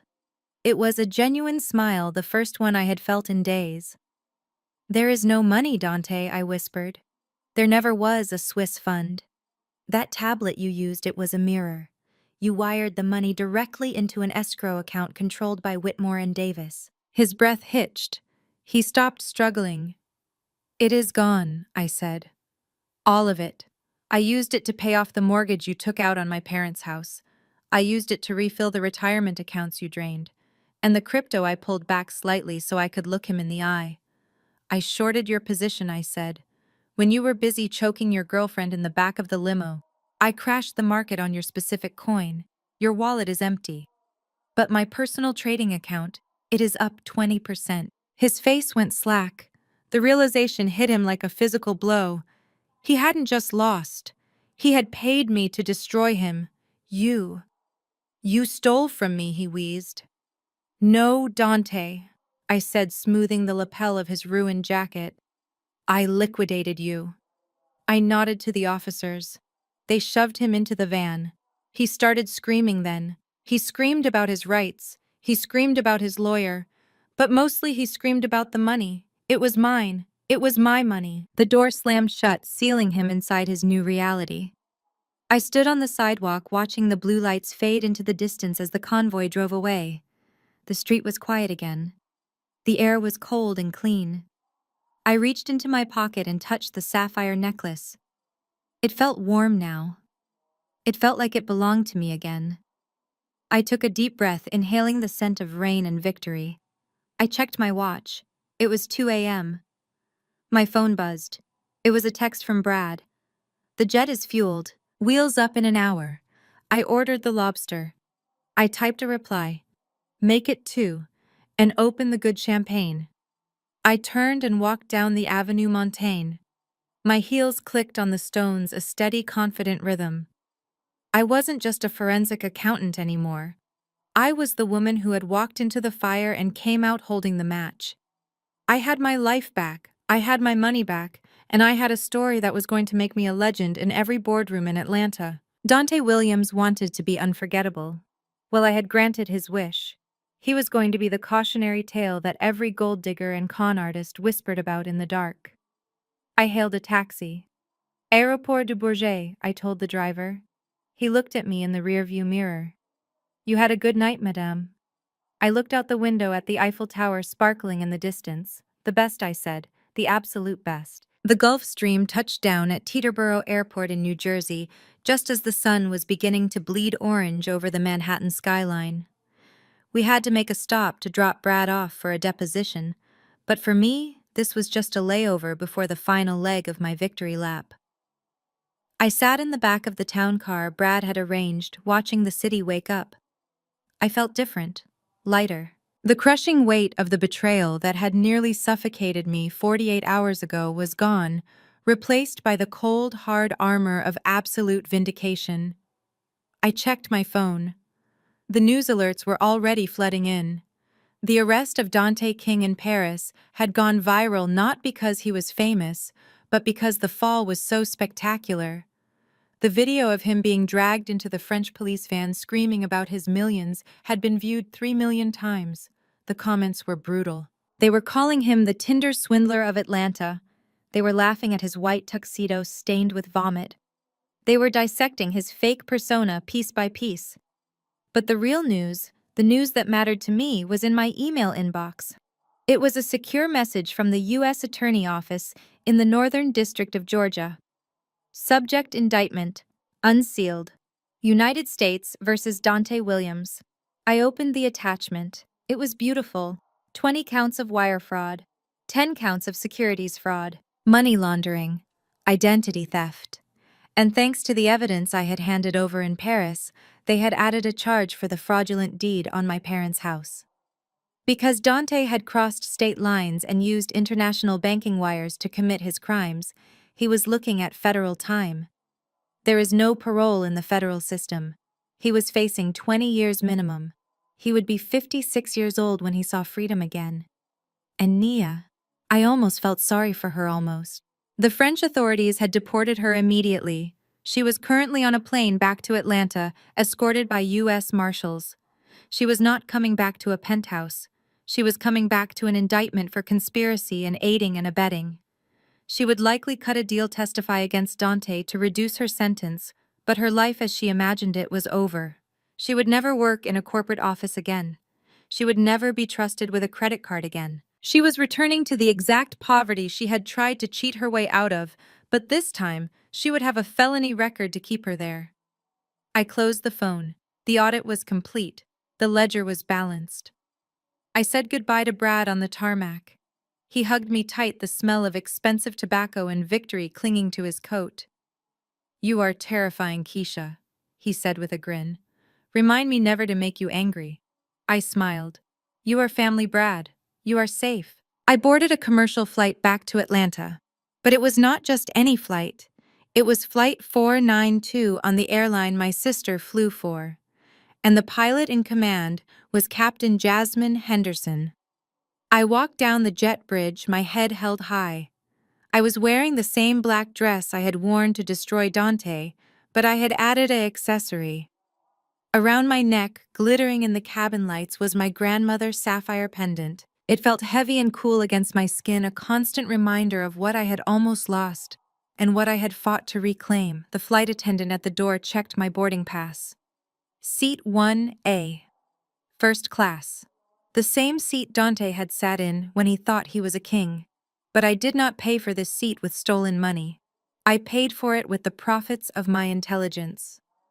In the 24 hours that the $5 million had sat in Brad's escrow account, he had not just let it sit there. Brad, being Brad, had seen the market volatility caused by the news of the Dante King scandal breaking. He had shorted the stock of the shell companies Dante was associated with, using the recovered funds as leverage. By the time we wired the money back to my accounts, we had made a profit. A significant profit. I had paid off the mortgage on my parents' house in full. I had replenished my mother nursing home fund. I had restored my niece college fund with interest. And after all of that, I still had enough left over to seed the capital for my new venture. I sat down in the wide leather seat and accepted a glass of champagne. This time it tasted like freedom. The plane taxied to the runway. The engines roared to life. I felt the thrust push me back into the seat, the same force that had carried Dante to his doom, now carrying me to my future. We climbed through the clouds, leveling out at 35,000 feet. The seatbelt sign pinged off. Then the intercom clicked on. "Good evening, ladies and gentlemen, this is your captain speaking." Jasmine's voice was warm, authoritative, and filled with a secret joy that only I could hear. "We have a smooth flight ahead of us to Atlanta. We should have you on the ground 20 minutes ahead of schedule. But before we settle in, I want to make a special announcement." I swirled my champagne, waiting. "We have a very special passenger on board with us today, in seat 1. Captain Henderson continued. "She is a woman who has had a very long and very difficult week. She is a woman who faced the worst kind of betrayal, and instead of breaking, she fought back. She traveled 4,000 miles to reclaim what was hers. She protected her family. She honored her history. And she single-handedly took down a fraud ring that the FBI had been chasing for 6 months." Passengers started looking around, craning their necks to see who she was talking about. I felt a blush rise to my cheeks, but I did not look away. "She is my sister," Jasmine said, her voice thick with pride, "and she is the toughest person I know. So, if you see her today, maybe give her a nod. because she just took out the trash and now she is coming home to run the world. Welcome home, Keisha. The cabin erupted in applause. It started scattered, then grew.